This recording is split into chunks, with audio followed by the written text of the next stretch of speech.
cerca de 70% das informações vem pela visão, ou seja, é a nossa principal porta de entrada de informações.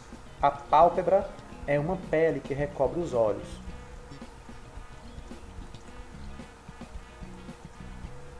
Essa pele tem função protetora e de lubrificação. Ao piscar, nós distribuímos sobre nosso globo ocular líquidos lubrificantes que auxiliam na remoção de sujeira e lubrificação do globo ocular. Os cílios são pequenos pelos que atuam na defesa do olho, com partículas suspensas no ar. Ao entrar em contato com os cílios, eles vão fazer um ato reflexo de fechar as pálpebras e assim proteger o olho. Mecanismos da visão. Músculos extraoculares. São músculos retos que têm a função principal de mover o globo ocular nas mais variadas direções. Esquerda, direita, para cima, para baixo, nas diagonais. Graças a esses músculos, a movimentação ocular é possível. Glândula lacrimal. A glândula lacrimal, ela produz um fluido lacrimal, ou seja, a lágrima, que tem a principal função de limpeza e lubrificação do globo ocular. A pupila é uma abertura que controla a entrada de luz no olho. Observe a situação seguinte. Em uma região onde há uma alta iluminação, veja como a pupila se comporta. É um orifício na íris, preto, devido à falta de iluminação no interior do olho, do globo ocular. Observe o tamanho do diâmetro da pupila em regiões onde há alta iluminação. Mas se nós mudarmos aqui, ficou à noite, em região de baixa iluminação, há uma dilatação natural da pupila. Isso porque ela vai ampliar, aumentar a pupila devido à falta de luz no ambiente, para que essa pouca iluminação do ambiente consiga entrar ainda mais no globo ocular e nós não percamos a capacidade de enxergar. Esse mecanismo é fundamental para a nossa adaptação a ambientes de baixa e alta iluminação. Voltando aos mecanismos da visão. Que o nervo óptico é um nervo que conecta o nosso globo ocular ao cérebro. E através desses nervos ópticos, acontece a transmissão dos impulsos nervosos aos hemisférios cerebrais. Que parte do cérebro reconhece e interpreta a nossa visão? Essa região aqui, do centro óptico. Então, a principal função dos nervos ópticos é fazer a conexão do cérebro, dessa região cerebral, do centro óptico, à retina, que fica no globo ocular.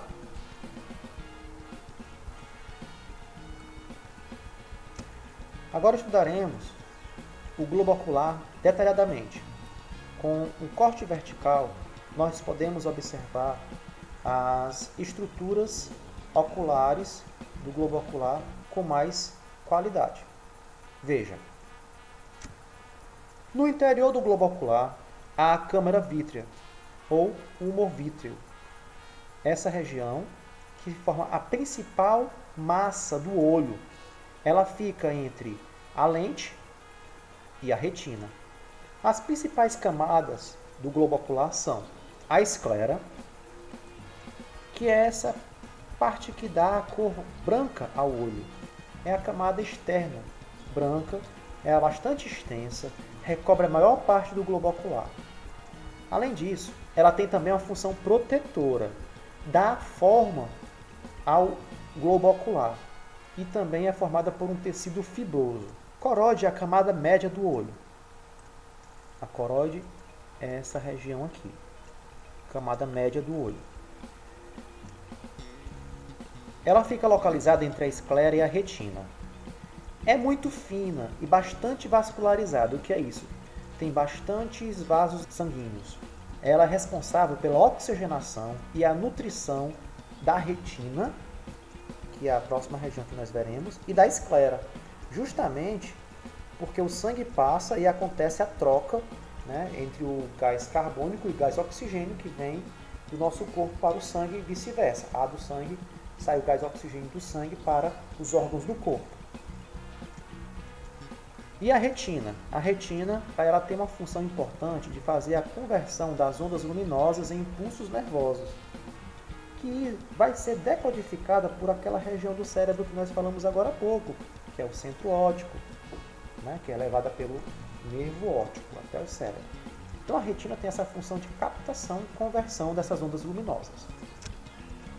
Muito bem, então, como nós conseguimos perceber um objeto, visualizar aquele objeto? A luz que é refletida nesse objeto, né, devido a no ambiente existir uma fonte luminosa, uma fonte de luz, que toca no objeto e reflete essa luz do objeto para os nossos olhos, ele acaba atravessando a córnea. A córnea, essa região de destaque, ela é uma parte transparente e também protetora do olho dos animais vertebrados, ou seja, nosso também, dos seres humanos. Ela ajuda a focar a luz, mas ela não trabalha sozinha. A córnea ela precisa também da lente, essa região mais interna. Então elas trabalham em conjunto, tanto a córnea como a lente ou cristalino. Essa lente ou cristalino, vocês observam aqui dentro, é uma estrutura, é uma lente biconvexa. Ela é gelatinosa, possui grande elasticidade. Ela foca em objetos em diferentes distâncias. E assim nós podemos ter a percepção de profundidade. Quem está mais à frente, quem está mais atrás. Coisa que certos animais eles não têm essa capacidade. Mas há um problema. A lente, ou cristalino, que nós estamos estudando, pode perder as suas capacidades com o passar do tempo. Né? Com a velhice, com a idade, essa elasticidade natural da lente pode cessar. Sendo necessária, assim, a intervenção através de uso de óculos ou até algo mais invasivo, como a cirurgia da lente.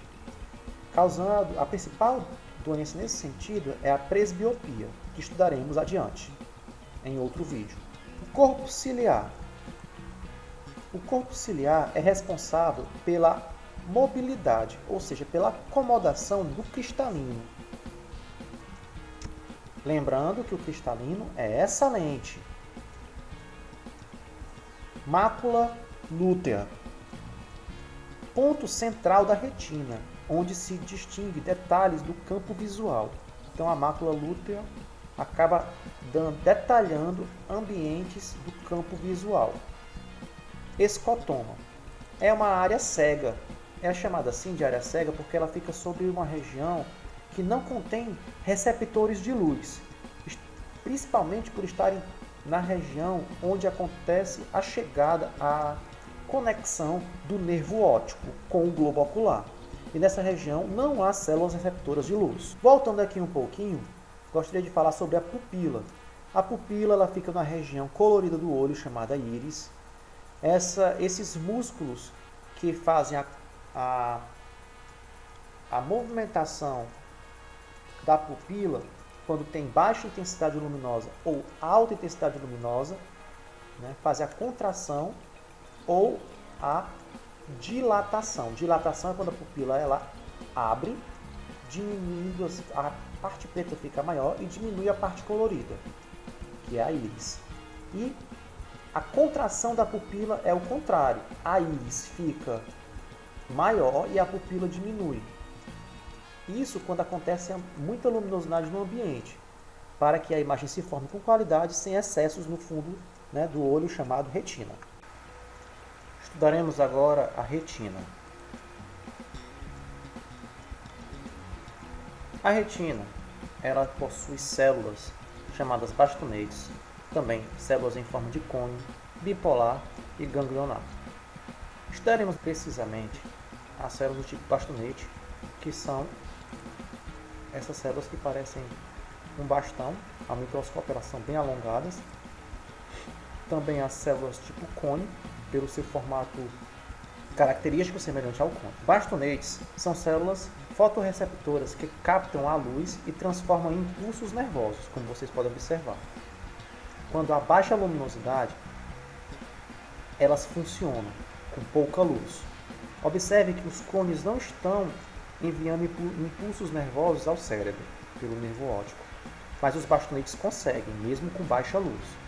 Isso significa que elas são células mais sensíveis, porém, elas conseguem perceber só o preto e o branco, e ela é responsável quando você se encontra em uma região escura e os seus olhos pela região periférica começam a perceber a silhueta dos objetos, o vulto.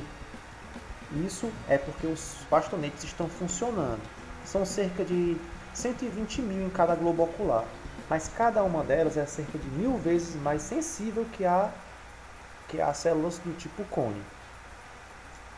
Elas têm um baixo tempo de reação à luz, ou seja, é necessário que nós esperemos um tempo, quando estiver com baixa luminosidade, para que os nossos olhos se adaptem à baixa luminosidade e consigamos ver alguma coisa na periferia da nossa visão. Já as células tipo cone, elas são responsáveis pela percepção das cores. Sua localização é na retina.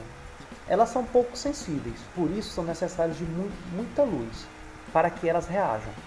Observe que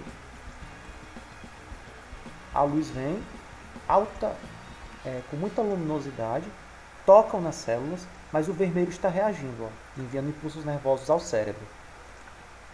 Quando a luz vem vermelho e verde, você observa um objeto que tem vermelho e verde na sua composição. As células vermelho e verde, elas vão emitir impulsos nervosos e enviar para o cérebro. E assim quando tiver azul também. Então é assim que se dá a percepção da cor. Essas três células, quando funcionam concomitantemente, elas dão a percepção da cor branca, isso mesmo. Quando elas não estão funcionando, nosso cérebro percebe preto. Vamos ver agora as células receptoras. Algo que eu gostaria de salientar é que as células vermelhas, cones vermelhos, elas são tipo 60% das nossas células. A do tipo verde, que é essa que se encontra aqui, 30% das células cones no nosso globo ocular. E apenas 10% são as células azuis. Então, emitirei aqui uma intensidade luminosa baixa.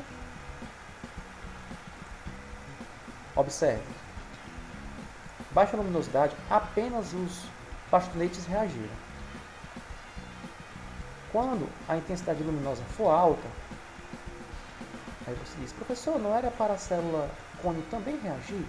Mas observe que a célula vermelha e azul as cores são vermelho e azul da luz. Então a célula verde ela não vai dar estímulo nenhum. Mas, mais uma vez, os bastonetes estão reagindo. Quando a célula verde reage? Quando há luz verde. O objeto verde tem a luz que reflete para os nossos olhos. E essa luz refletida verde, ela aciona essa célula que é sensível ao verde. E ele também reage, tanto quanto os bastonetes. Quem é daltônico tem sérios problemas nos cones. Então eles não conseguem perceber cores, como principalmente entre o vermelho e o verde, que são os casos mais clássicos de daltonismo, devido a esse problema na visão, a deficiência de cores na visão. Vamos agora a um exercício. Pupila. A pupila é essa região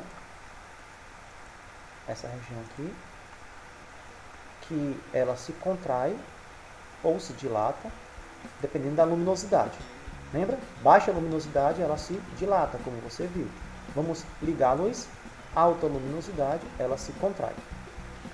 Vamos agora para a glândula lacrimal. A glândula lacrimal, essa aqui, que produz lágrimas para limpeza do globo ocular. O nervo óptico é esse aqui.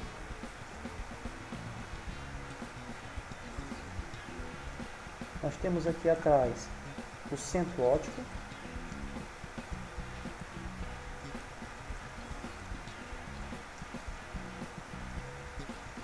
E o quiasma é essa região de encontro entre os dois nervos ópticos. Só não foi testado os músculos extraoculares, que vocês lembram que são responsáveis pela movimentação do globo ocular. Olhar para a direita, olhar para a esquerda, movimentando apenas o globo ocular.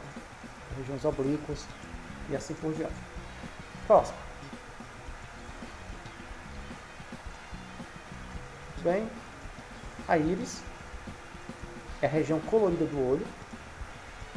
O nervo óptico, que leva os impulsos ao cérebro. A coroide é essa região intermediária, aqui, que é a coroide. A retina